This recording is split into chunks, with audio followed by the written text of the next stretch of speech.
Hey, I'm Decathlon Gamer, and welcome back to FM21 Zero to Hero series. This is episode number 4. We're into the second season. It's 3rd of January, so we're turning into February now. We've got another signing period coming up, or another youth intake period coming up in the near future.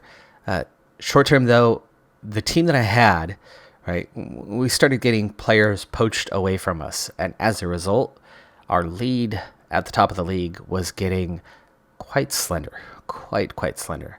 That is now resolved. Those 4 players are back onto the squad because they're not supposed to be taken away from us. This is how we build a squad, through our youth intake. Now, realistically, we should cruise through the first 3 divisions. Once we hit the football league, though, things are going to start getting a little bit tougher because we can't recruit from outside, only internal. So how far can we take these players? How far can they grow? How competitive can they be with literally 100% coming in-house? We'll find out as time goes on. But the early divisions, we should be able to cruise through. But again, as we were being poached constantly, we have just a 4-point lead. We do have a game in hand, at least. We're into the second half of the season.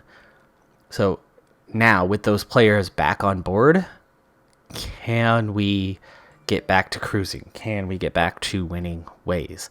We'll find out. We are seeing some development. Our top 2 guys were in the 70s. Now they're into the 80s. Our backup second tier guys that were in the 60s are now in the high 70s. So we're definitely seeing some development within the squad. And the lowest tier of youth recruitments we had were no good. But we do have a decent, 10 players or so. We're going to add to that in just over a month's time. And that should be a pretty strong turning point for us for the next couple of seasons.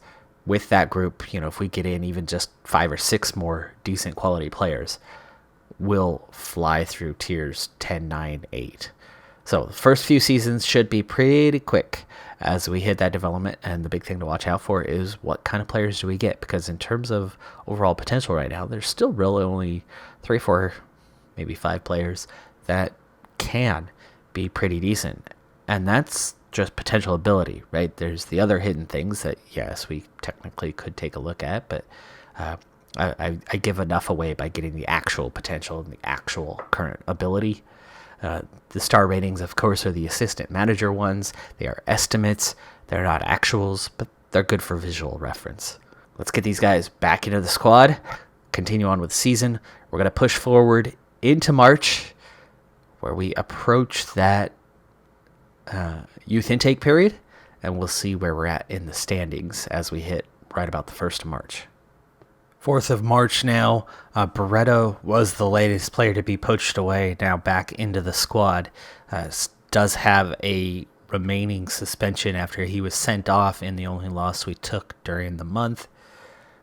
Down to 10 men. He ended up with a multi-game suspension from that.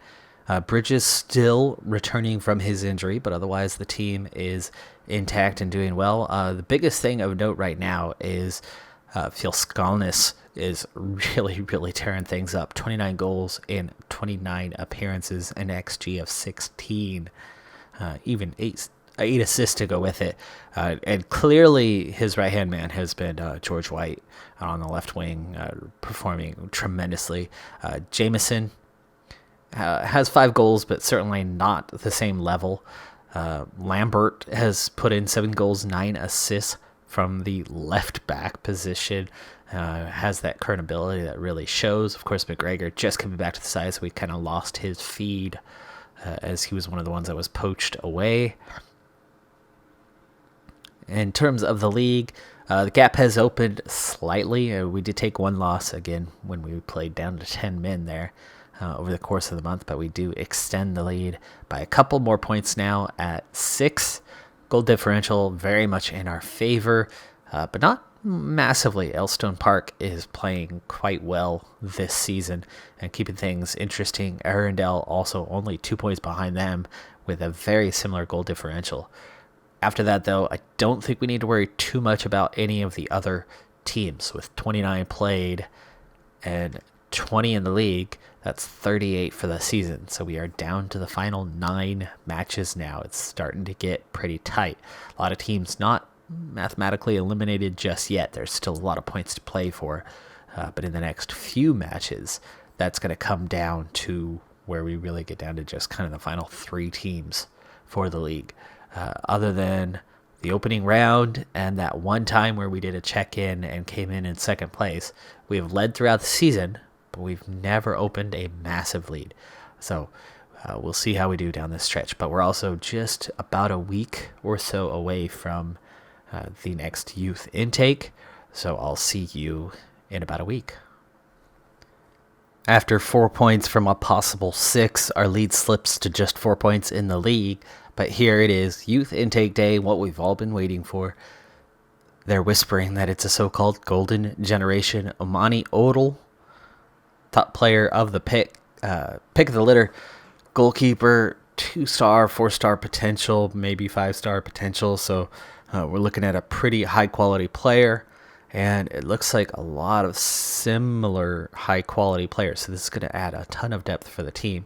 But if 2 stars is all we have in terms of current ability, I think these guys are going to be slotted in a ways behind the other players mostly. A few of the weaker ones in the first 11, especially the reserves, I think those guys are going to be slipping down the order, maybe to the U23s, possibly back down to the U18s. I think I'd rather fill out the U18s before I fill out U23s. So not all of these players are going to go straight into the senior side. Some of them are definitely going to be staying in the U18s, and maybe a few of those from last season will get bumped down to the U18s. So at least by the end of this youth intake, we will have a complete senior squad. So those last 2 holdovers from the all straight 1 attribute players, those guys are going to be gone down into the U23s where they'll be sitting, and then we'll start to actually develop players for the future.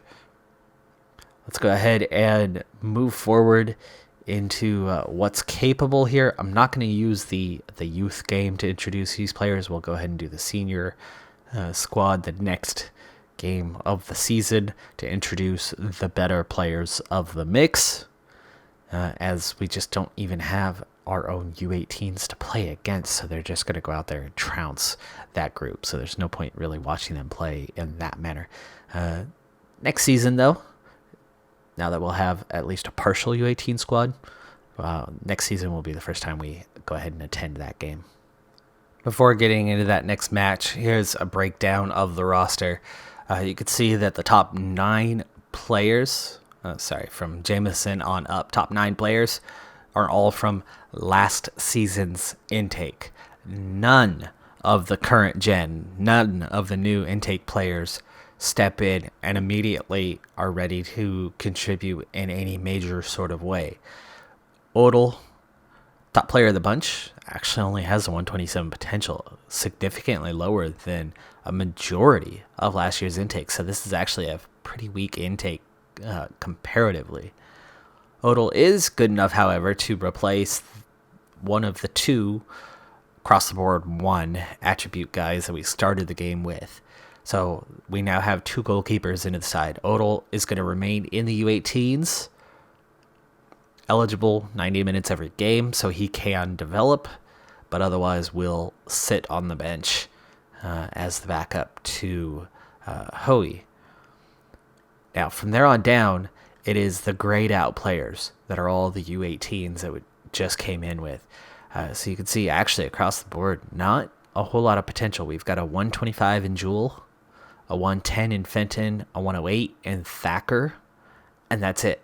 The rest are 91 or below. So not a ton of talent. Not at all.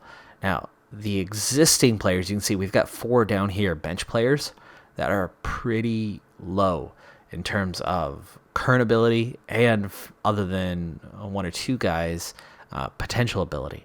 So these are the players that are likely to get swapped around. I'm going to put most of them down into the U18s.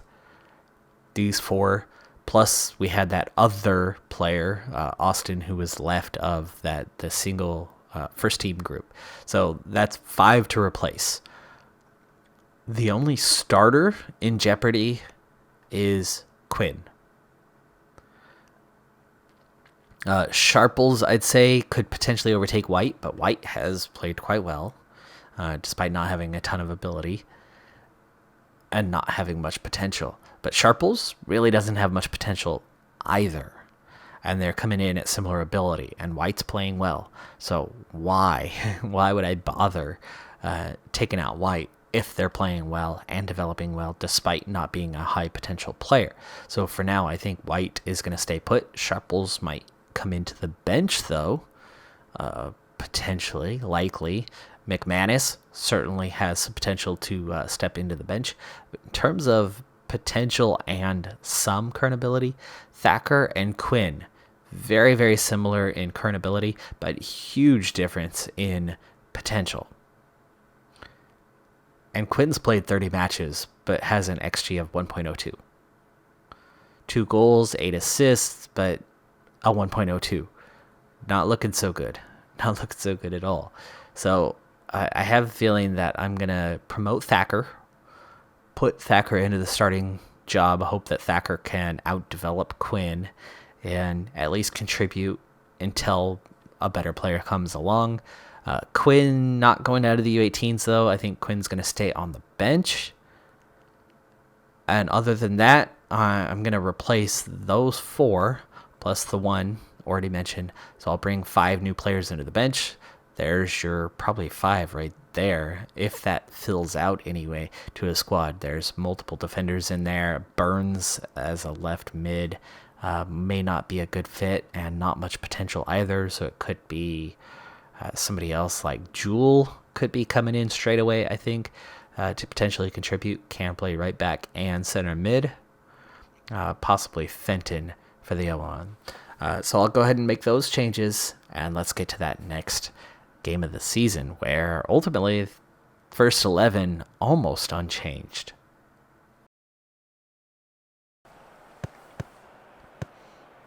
Kickoff underway. Getting pretty late in the season now. Jameson forces the turnover early on in this one. I do have 2 youth candidates making their debut in this game. Theoretically, just Thacker is the one who will be a regular starter. But Lee Williams at center back getting the go today because of a minor injury that's still not yet recovered for one of the regular starters. So instead of coming off the bench, he will get the go today. Barreto also in his first game back, as he was the latest player, as that one bangs off the crossbar. Easily could have gone in, but instead it slides and goes over the bar instead of under the bar. Here's Lambert with the ball. After the throw-in, he gets past his man. He's going to get across. We get an open shot, and it's Kyle Jamieson with his 6th goal of the season, opening the scoring. We are on the road at 4th place. Miles something, I forget what their name is.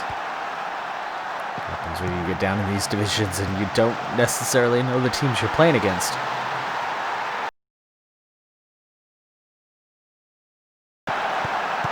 Counterattack on the go. Jameson on a yellow card. The man with the goal. White ahead to Barreto. Barreto's got a little bit of space. He takes it into the box. He's going to pull it out wider and reset way back to Lambert. Lambert then resets to Michael Holmes. Holmes out to Thacker. Thacker, nice through ball. Jameson, all he had to do was put that in the corner, tap it in. Goalkeeper was not covering the corner like he needed to. Coming out, attacking the spot. He doesn't. Jameson does not punish him like he should have. Kicks it straight to the keeper.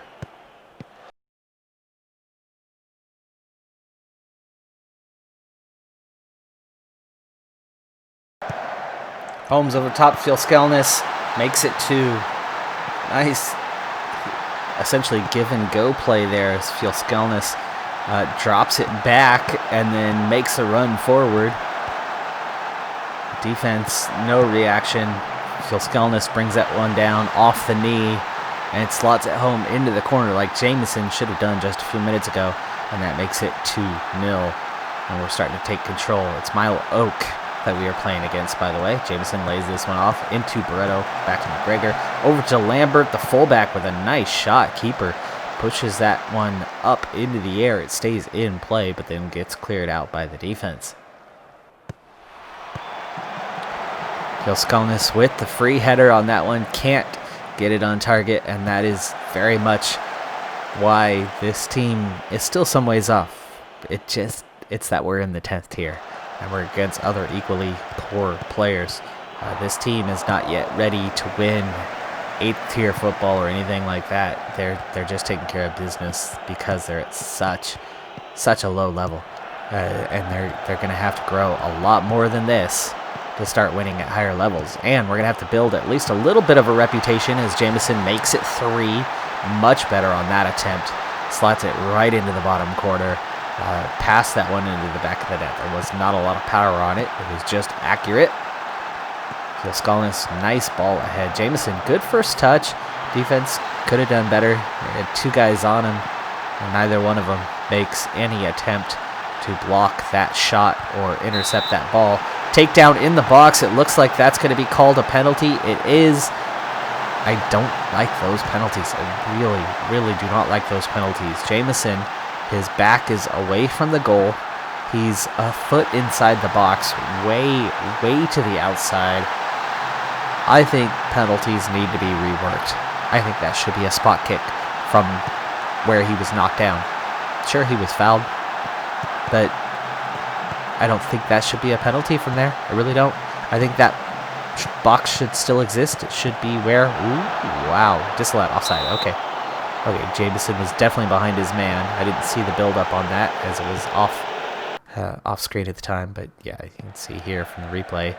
Definitely offside. Jameson was still retreating back to an onside position. So good call by the referees on that one.